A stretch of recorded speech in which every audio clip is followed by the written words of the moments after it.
గీతాంజలి మరణంపై మహిళా కమిషన్ సభ్యురాలు గెడ్డెం ఉమా తీవ్ర దిగ్భ్రాంతిని వ్యక్తం చేశారు. ఇక ఆమె మరణానికి టీడీపీ, జనసేన సోషల్ మీడియా కార్యకర్తలే బాధ్యత వహించాలన్నారు.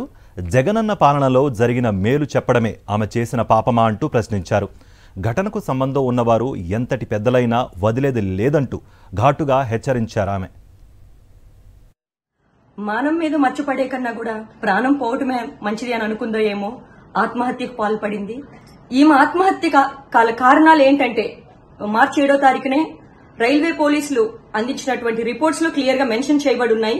కేవలం ఐటీడీపీ వాళ్ళు సోషల్ మీడియాలో అదేవిధంగా తన ఫోన్ కి టైం కాని టైంలో అసభ్యకరమైనటువంటి కొన్ని ఫొటోస్, కొన్ని మెసేజ్లు టైం కాని టైంలో అనేక మంది ఫోన్ చేసి అసభ్యకరంగా మాట్లాడటం, ఇవన్నీ తను తట్టుకోలేకపోయింది. ఖచ్చితంగా దీనిని మానసిక అత్యాచారం అని చెప్పొచ్చు.